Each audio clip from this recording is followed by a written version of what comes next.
Hi, welcome, Blake. Blake is Chief Strategy Officer of OneTrust, and as Vice President of Product, Blake Brannon oversees all aspects of OneTrust product. Is responsible for defining privacy management software and also OneTrust product capabilities. He is an expert in evaluating industry trends and research analytics while driving product planning, design, and product launch activity. Blake is one of the first employees at Airwatch and also one of the first employees at OneTrust. He's Global Director of Sales, Engineering, and Vice President of obviously Product Marketing. Blake, over to you. Awesome. Well, good day, and thanks for having me, Akarsh. It's great to be here, and look forward to the conversation we're going to have. Welcome, Blake, and looking forward to the conversation. Hi, Kathleen. So welcome, Kathleen Fennessy. Kathleen is the Research Director at Iapp, also known as International Association of Privacy Professionals. Kathleen leads privacy engineering initiatives and serves as in-house privacy expert at Iapp. Prior to joining Iapp, Kathleen was the Privacy Shield Director at US International Trade Administration. Kathleen joined ITA in 2009 and spent the 10 years on international privacy and cross-border data flow. I think number one issue today is cross-border data flow, right? We use products, we use guidance. And if we look back as people who were initiating that knowledge transfer, I think Kathleen is one of those. Yeah, so welcome, Kathleen, to PrivacyCast. Thank you so much for having me. Looking forward to the conversation. So what is trust software? And because we're talking about software, so I'll start with Blake. So Blake, what is a trust software? It's a very interesting question that has really evolved quite a bit in the past few years. And to answer the question about software, I think you first have to think about what does it mean to be trustworthy? And what are, in the context of a business and in the context of, let's just say, a lot of the new dynamics that have happened in the world. And I always like to break it up into, there's trust of people and employees. Because at the end of the day, you do want to be trustworthy. So your people that work for you have to trust you and trust the company. You have trust of consumers or customers.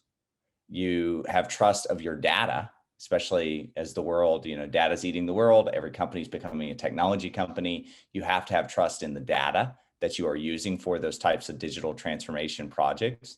You have trust of your partners. You are a vendor to probably many companies, and they need to trust you. And increasingly emerging is kind of trust of investors, as you're starting to see some of the things that are happening with requirements from big investment companies to disclose carbon consumption, or even the SEC kind of indicating, not finalized yet, but indicating that there will probably be some obligation to disclose certain sustainability and carbon information. And each of those has a different element to it. So when you think about people, they probably think about, DEI, the culture of the company, the purpose and the mission. Are we proud of who we work for? Are we in an environment where I don't have fear of retaliation because I'm speaking up, and there's ethics and whistleblowing and those types of things that, empower that trust. When you think about customers, it's very akin to things like privacy. What are you doing with the data or the goods and services? There's a lot of purpose of, why does the company exist? And various things like that. When you're talking about digital data, you start to think about governance of that data. How is it being used? Do we have confidence in the data? Obviously, confidence, over the past 12 months, I was doing a conversation yesterday about COVID testing data. And, university and research hospital out of New York was talking about the journey they went on about how do they produce these results and trust the information, and the challenge that has beyond just trying to get data in data lakes and sharing it. So governance is a big thing. Partners, and vendors, I always think a lot about security assurance. If I'm relying on you, I have to have good compliance. I probably have to have certifications. I need to have good security assurance and ways to communicate and convey that trust. And for investors, like I said, it's a little bit of sustainability and carbon type of thing. So all of that is a different perspective to think about.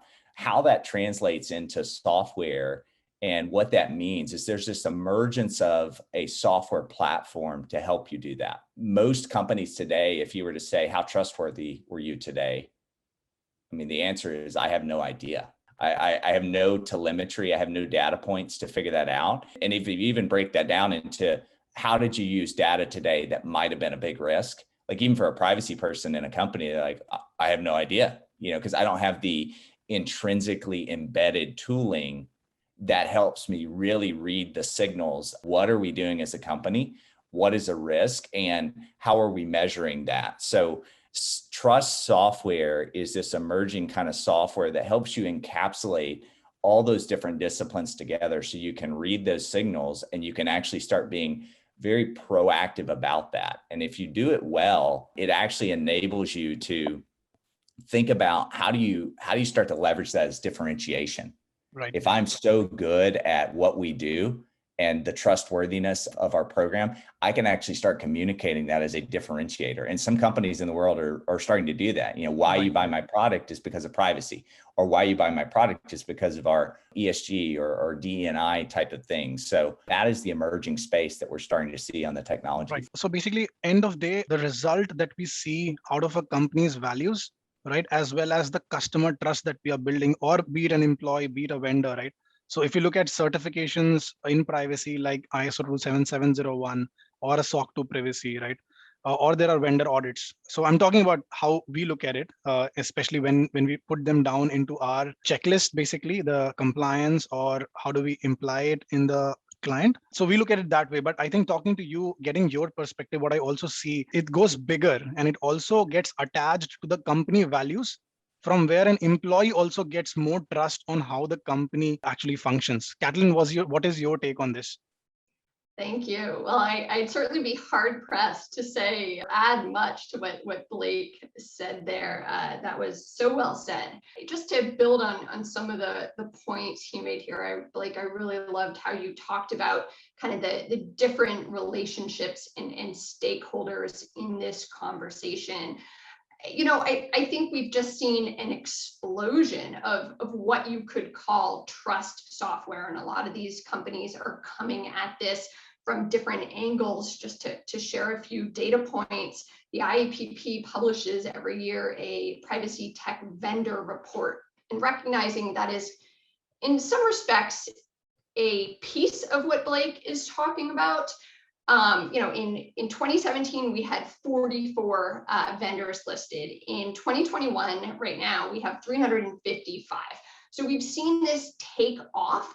And to my mind, it's because some companies are trying to boil the ocean or kind of provide all the services. Others are working to integrate with each other. Others are focused on narrow slices. And when I say boil the ocean, I don't mean that as negatively as it sounds. Some folks are well suited to offer a lot of services. But I think when we think about this space, we're thinking about so much of what Blake talked about in terms of engagement. This software is designed, not only to protect the data, for instance, but to enable a customer or consumer or employee to engage in a trustworthy way to affect their choices. Is designed to educate them, to integrate, as we talked about, the company's values and privacy protections into the products and services they offer, to allow them to demonstrate their privacy values and protections, to build that trust and to communicate both between internal parties so that privacy protections are integrated in all stages of product development, but also communicate in an outward fashion, either to regulators or to their actual customers. So, I think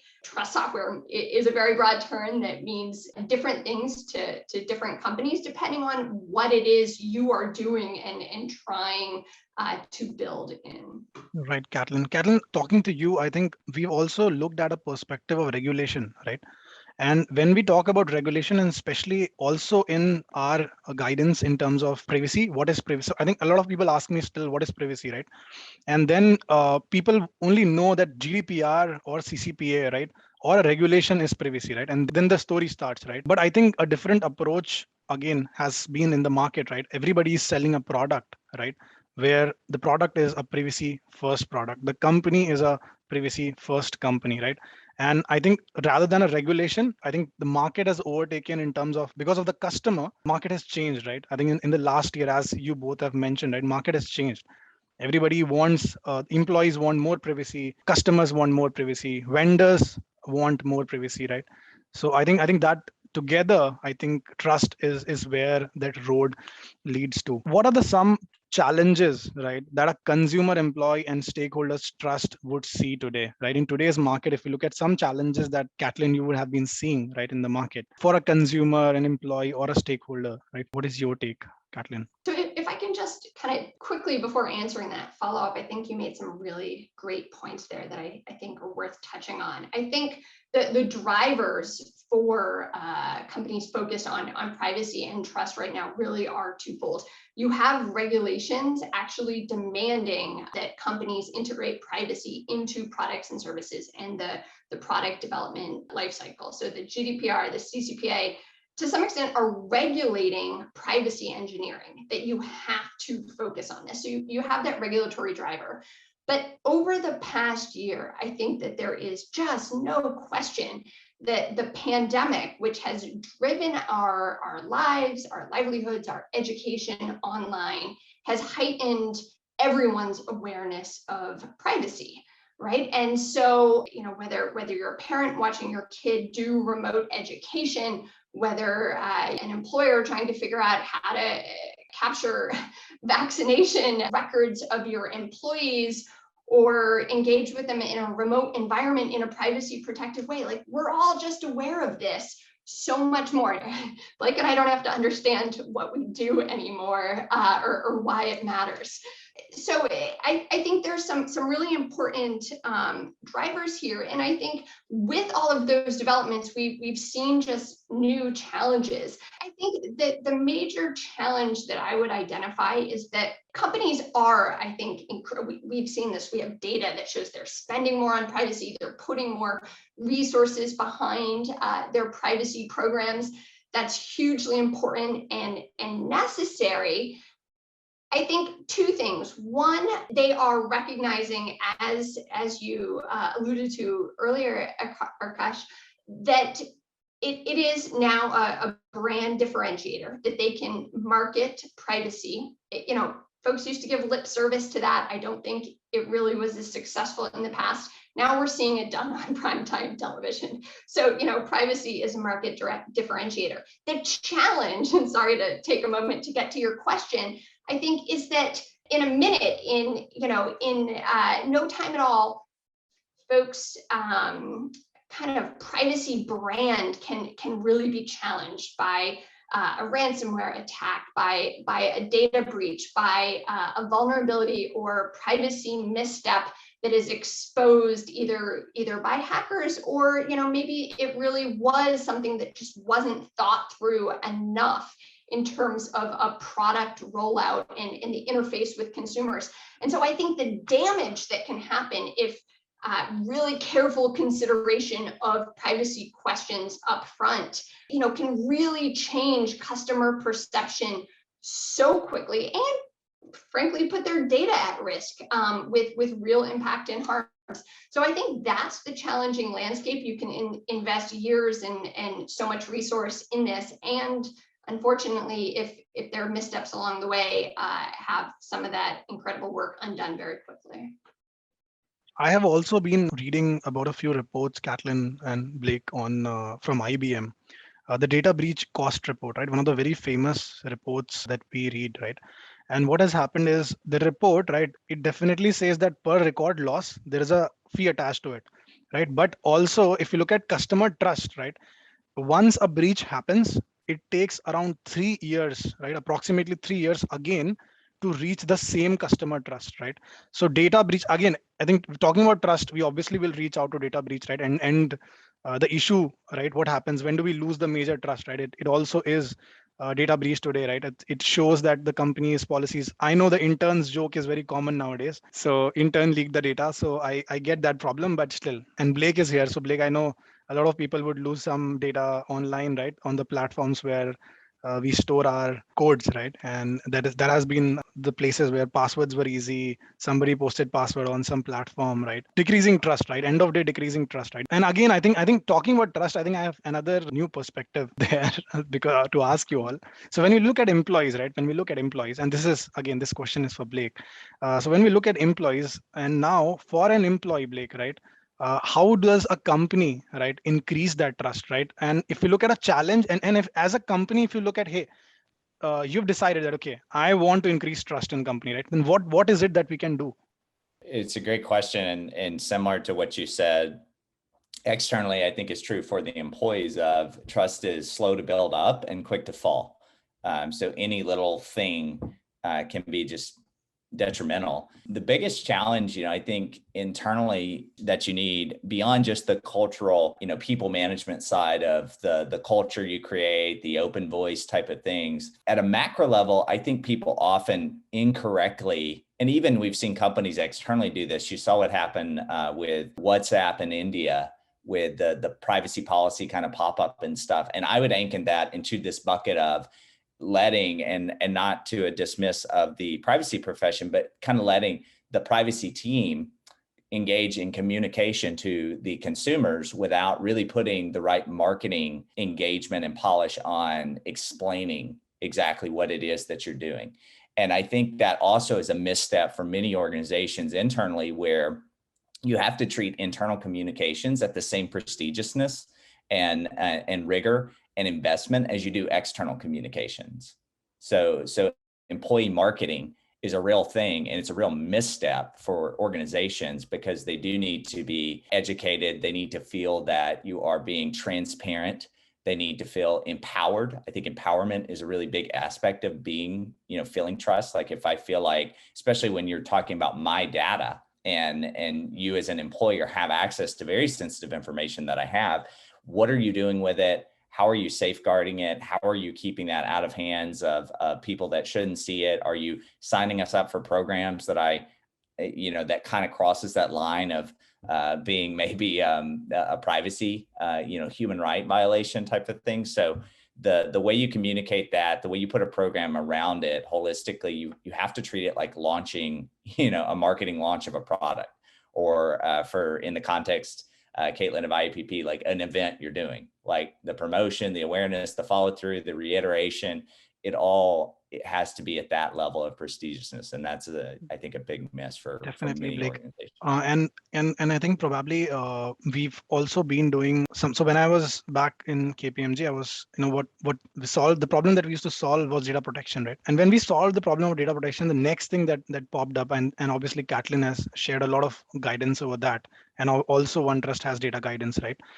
So what we saw is employee privacy policy, right? So we open up to employees saying, hey, we are doing these 10 types of monitoring on you, and this is the reason why we are doing this monitoring on you, right? And being open about it rather than just doing as. So basically, I think also what has happened, Blake and Catlin, I don't know how much this is prevalent in US, but this has been happening in India. So a lot of companies, what they do is they monitor, right, the behavior of the employee as to what websites they are going on, right? Are they opening Facebook? Are they opening personal YouTube? Are they watching YouTube, right? So this is also happening, right? And I think these things can also happen with privacy, right? You can just block the websites, right? There's a solution where you can use and just block the websites, right? Rather than start monitoring employees, right? And then giving them a rating based on how much of YouTube they watched, right? I don't know, Catlin, if I'm resonating with your thoughts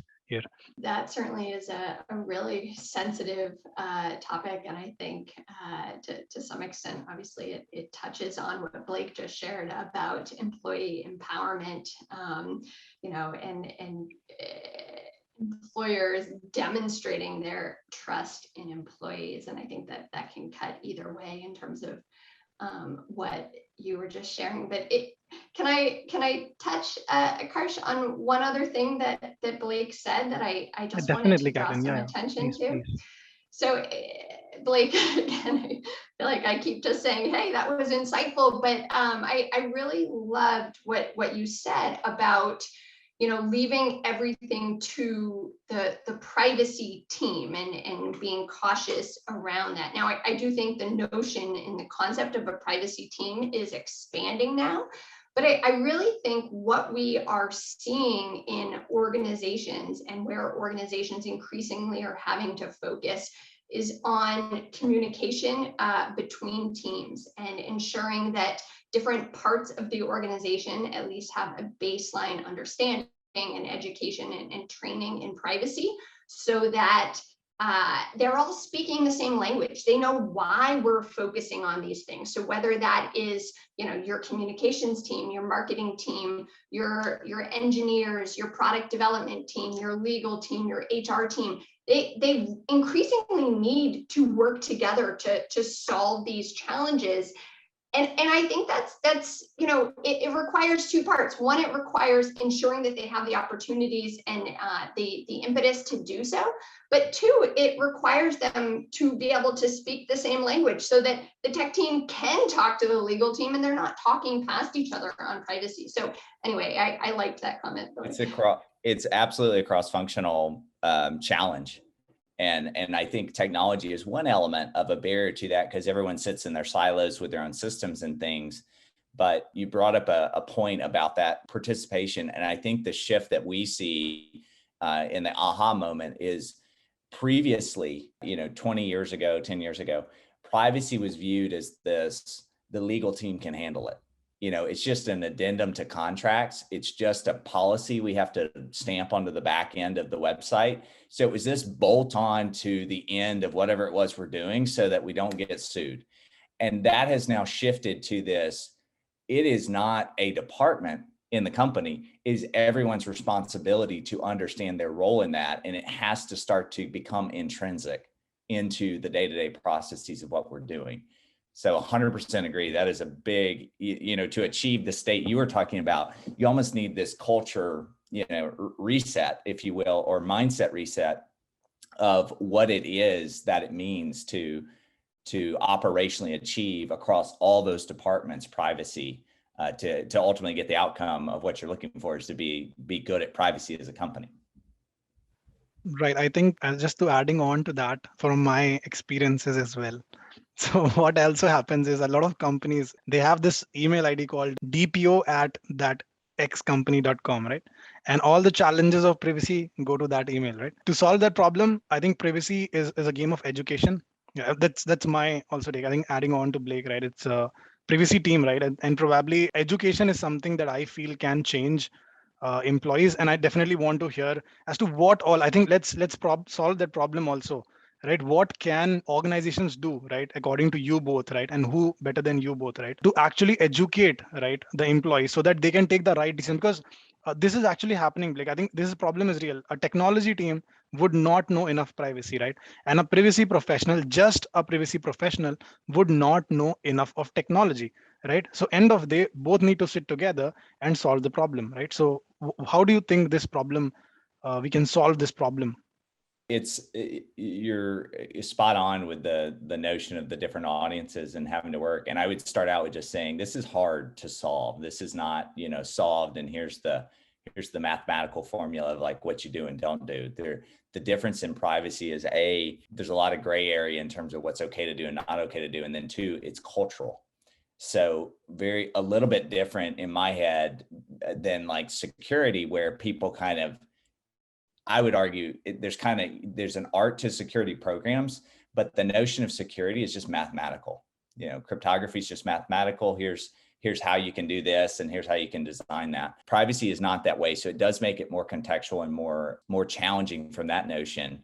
But to give some insight to the question, I think it's people, process, and tools that have to come together.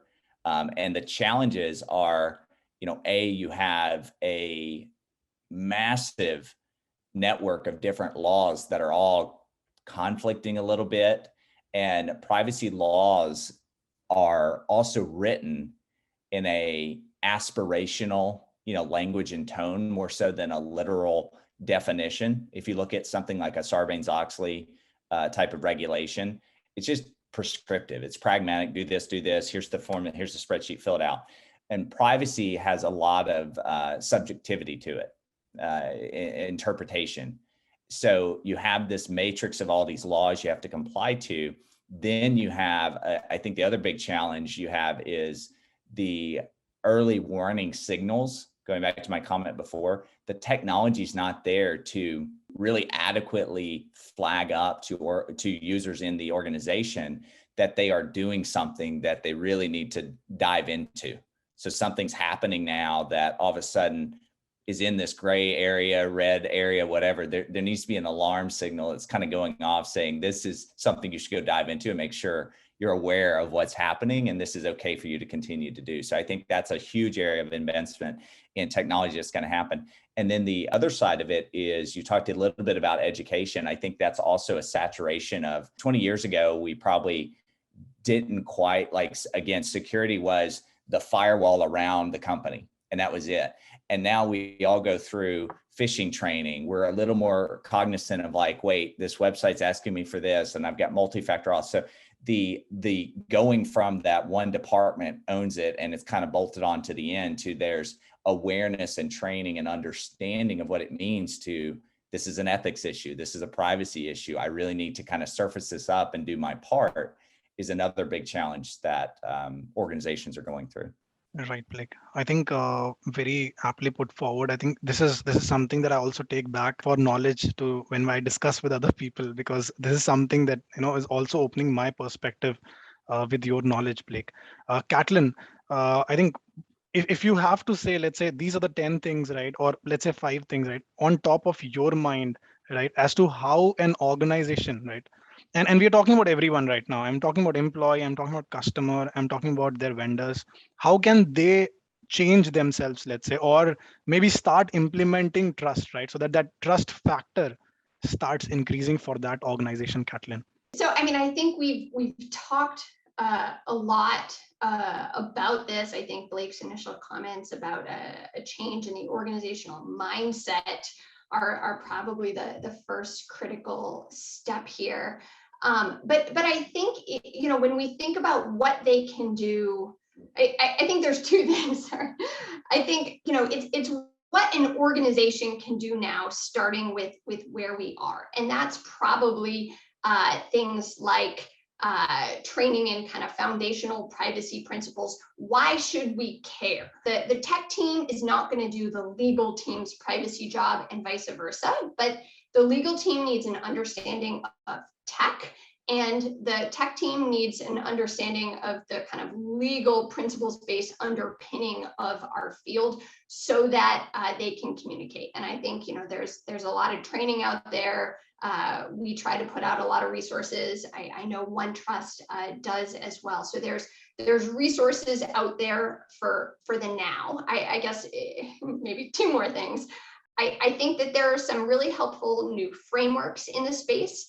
The NIST privacy framework, for instance, was designed to enable a cross-organizational conversation about privacy risk, to help bring together the security team, the tech team, the marketing team, the legal team, to talk a common language. The NIST privacy framework is built on the NIST cybersecurity framework. They use similar language, so that's helpful. And then I guess the last thing is just how we as a profession think about this longer term. And so IAPP, for instance, is very focused on how we can spur and support higher education, for instance, to think about this more as a hybridized profession. We've launched a new Weston Scholar Awards program to recognize top privacy scholars, and we're doing that in engineering and business and law schools. And I think that higher ed often is taking a longer time, understandably, to kind of catch up curriculum wise, but there are institutions out there that are bringing together these different disciplines to have more kind of cross education, so that privacy engineers have some legal training, privacy lawyers have some understanding of the tech. And I think over the longer term, that will provide a more knowledgeable pool for organizations to tap and bring it in the future. So that should be helpful. Right, Kathleen. I think very well said by both of you. I think these are the solutions probably when somebody is actually watching this, right, will get some solutions also, right? Not just talking about problems. So, Kathleen and Blake, now we move on to our most important session of the day, right, which is the rapid fire questions, right? And we have two questions for you, and you would have to answer rapidly, obviously. And we will try to give both of you an equal chance to win this session. But obviously, moving on to our question number one, right? What is the best privacy compliance product in the market? Catlin. I think it's the one that meets your business needs and that you can effectively integrate into your business. I think that's often a missed step is integrating these solutions into your processes. Blake. And I'll be less ambiguous and just say it's OneTrust, because that's what I've been working on for the past four and a half years. Okay. I think that's great. Probably moving on to our next question. I think this question it's a bit personal, right? And I'll tell you before answering this question that I have been scammed a lot of times in India in my credit cards, and sometimes there was a payment that happened and things happened, right? Things happened. So now, have you ever been scammed, Blake? Ever? Anywhere in life, right? Ever? And please do not do the stories like you went to India and then you went to Varanasi, please. It was 3 different times, all in India. No, I'm sure I have. Honestly, I view the world as long as I can kind of wake up every day and have food to eat and things like that. Like nothing is really a problem. So nothing comes to mind of exactly a scenario that just embedded into my brain where I was so frustrated about. But I will say that going back to some of the topics, I think getting scammed does potentially tie a little bit into the way we think about trustworthiness of an organization and how that kind of gets handled at the end of the day. So it maybe is a related or linking topic. Okay. Catlin? I wish I had a great story to tell. Also, I mean, I think certainly I've received plenty of scam calls and emails and had some experiences, but luckily nothing huge jumps out. But I think to Blake's point, there's no question that in areas that could have a significant impact on my finances or life, I'm wary of scams or hacks, and it does make me hesitate to engage. And I think it's that hesitation that we're working to overcome and talking about here. So thank you, Blake. Thank you, Catlin, for coming on the show, joining me for PrivacyCast. It was a great session with both of you, and I have learned a lot today from both of you. And over to you guys. Yeah, Catlin. Thank you so much, Karsh. I really appreciate the chance to be on PrivacyCast with you. I think there's so much going on in India. We're all paying close attention to the legislative process and look forward to further engagement with you and stakeholders, privacy professionals across India. And appreciate you having us on as well. It was an awesome conversation, really had a blast. And thank you for what you're doing with PrivacyCast. I think we all play our part surfacing some of the awareness, and holistically as an industry, we're just helping everyone be better companies. So appreciate your endeavors here. Thank you, guys.